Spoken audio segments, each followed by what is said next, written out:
Hello and welcome to my YouTube channel, Dietitian Callie. My name is Callie. I'm a registered dietitian, certified personal trainer, mama bear, wife, runner, and entrepreneur. I'm so excited you're here. Thank you so much for listening today. We are going to be learning about cortisol and the top 3 nutrition tips to help balance cortisol levels. Click the subscribe button where you will be notified of all my more recent videos. I do specialize in helping frazzled working moms with balancing hormones and helping them feel and look their best, but I do post videos beyond that information as well. So if you click the subscribe button, you can hear all the different updates of all the different videos that I will be posting in terms of nutrition and fitness content. Also follow me on Instagram, Dietitian Callie. You can also head to my website, dietitiancallie.com, where you can learn all about my different programs and resources, as well as read my blog and also learn about the different books that I have self-published. I've also just recently launched a podcast, the Strong Working Moms podcast, and so you can go on to any of your podcast platforms and search for me, and you will be able to find my Strong Working Mom podcast. So let's dive into it. First off, we want to learn about what cortisol is. So cortisol is your body's stress hormone. You've probably heard of that before. Cortisol is kind of a new buzzword within the last decade. A lot of people have questions about it and are learning about it. But cortisol is your body's main stress hormone.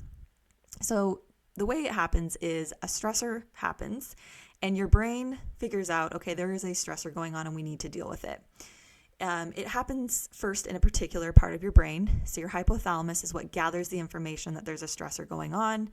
Your hypothalamus then communicates down to your pituitary gland in your brain, and that pituitary gland then communicates down to your adrenal glands that we need to pump out cortisol. So your adrenal glands are actually what produce cortisol. They're just these little glands that are located on top of your kidneys. So it's kind of a game of telephone. Hypothalamus talks to the pituitary talks to the adrenal glands to pump out cortisol. Now, the thing about this is the cortisol is really designed to help us either fight, flight, freeze, or fawn. So fight is obviously like if the stressor is a physical stressor that we need to fight back, then that cortisol gives us the energy to do that. If it's freeze or if it's flight, then it's giving us the energy to run away from the threat. If it's freeze, even though some people don't believe that that's actually something that can happen in a really stressful situation, but freeze is one. And if you can think about it, sometimes if you're trying to hide away from a threat, freeze is probably the best case scenario, but cortisol gives your body that ability to do that. And then fawn. And fawn is a more recent one. You probably haven't heard of that. You've most likely heard of fight, flight, or freeze before, but fawn is kind of a new phenomenon they have found with cortisol, in that fawn is actually you complying or appeasing with the threat. So when your body is stressed, it produces this cortisol in order to respond in those ways. So the 3 tips. Number 1 is to take a B complex and a vitamin C. So the basic way I like to describe this is that your B vitamins are your energy vitamins. And so when your body is constantly producing cortisol, it increases, it takes a lot of energy to do that. And so we need more B vitamins to help with producing that cortisol. But the other part of the puzzle of that is that B vitamins, and specifically vitamin B6, is responsible for creating calming neurotransmitters like serotonin. So what can happen is that if you're depleting out of your B vitamins because you're producing cortisol and expending a lot of energy and using your energy vitamins, then you don't have enough B vitamins to help to create the neurotransmitters that are more calming. So it's kind of a cyclical effect. So one of the best things that you can do when you are in a high stress situation is to take a B complex. The B complex that I usually recommend is the Thorne Stress B complex when you're in really hard times of stress, because it's a really highly absorbable form of B complex. And then in times where maybe you're not as stressed, taking just a regular B complex or just making sure your multivitamin has some B complex in it. For vitamin C is really helpful to support the adrenal glands. So also something that you need in order to produce cortisol. Vitamin C is, just like B vitamins, vitamin C is needed in order to produce cortisol. And so your adrenal glands can really deplete out that vitamin C, which is also why people get sick a lot when they are in high times of stress, because they're depleting out their vitamin C, and also the side effect of stress is impacting the immune system. So not only is vitamin C a helpful antioxidant that helps support inflammation. That's also a side effect of high cortisol production, but the vitamin C helps to support those adrenal glands, especially during high times of stress when the adrenal glands are getting fatigued. In terms of a vitamin C, I usually recommend about 200 milligrams or so per day. Either you can make sure you have that in your multivitamin, or you can take a separate vitamin C supplement. The other important factor of that, though, is making sure you're getting plenty of fruits and vegetables, because that is primarily where you're going to see vitamin C. The second thing is to eat at least 20 to 30 grams of protein per meal and 5 to 10 grams of protein per snack. Now, those numbers do vary per person, but here's the thing. So protein contains amino acids, and amino acids are also helpful for neurotransmitter health. And so what I often see is that, especially busy working moms who barely have time probably to feed themselves or pack their own lunches, they aren't getting enough protein, because protein is the hardest thing to prep. Things like, for example, if you're trying to make lunch and you're putting something together really easy, you usually forget about the protein, because if you don't have chicken already pre-prepped or some kind of meat already made or beans already cooked, then it's really hard to get that protein source added in there. So the amino acids are found in high protein foods, and protein and these amino acids are really important for our neurotransmitter health, and especially producing the calming neurotransmitters serotonin, dopamine, and then also supporting adrenaline, which comes with the cortisol production. And so the main thing is that with protein, we want to just make sure we're trying to get in a protein source every time we eat. Now, obviously, we all have our own individualized protein goals.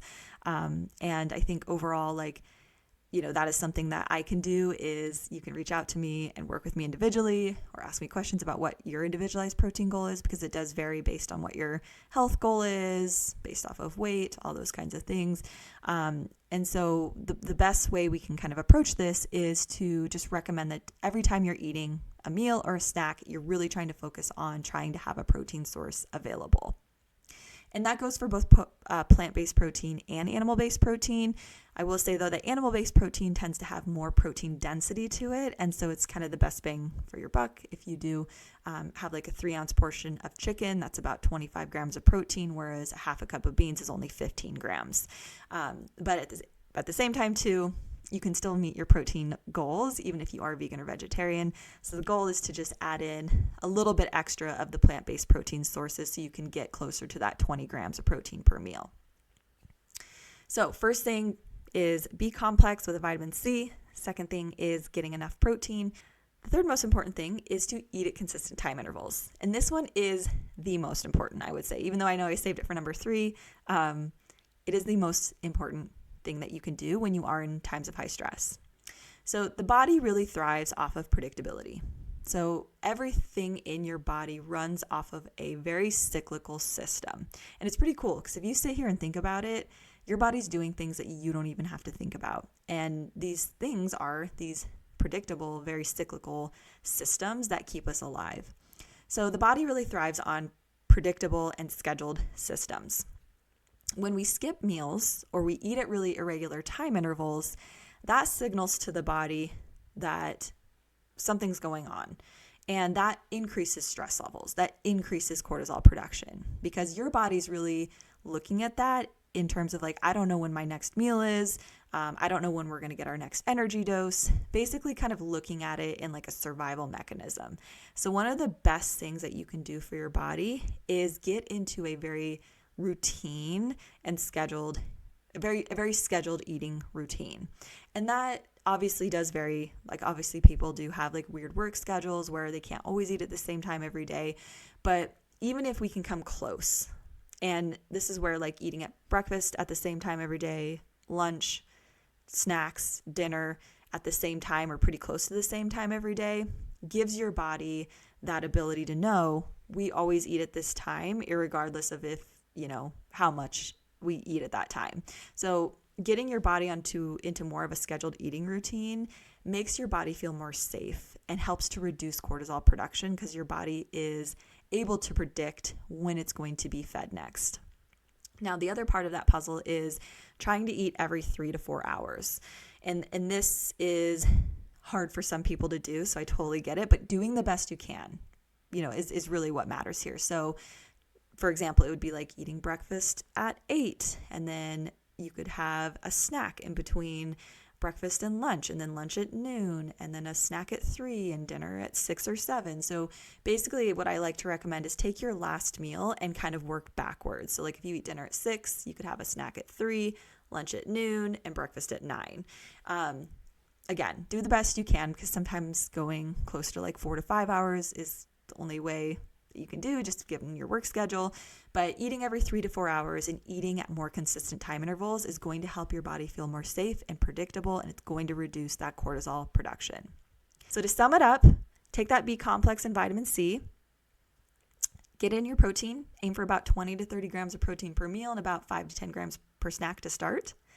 And number 3 is to eat at more consistent time intervals. Thank you so much for listening. Hopefully you got some information to help with moving forward and supporting your body and reducing stress. Just remember, again, to click that subscribe button so you can hear all of the recent updates on my videos. And again, you can go into, you can connect with me on Instagram, Dietitian Callie, head to my website, dietitiancallie.com, and also start listening to my new podcast, Strong Working Mom Podcast. Thank you so much for listening. I hope you have a wonderful rest of your day, and I hope that this information was helpful.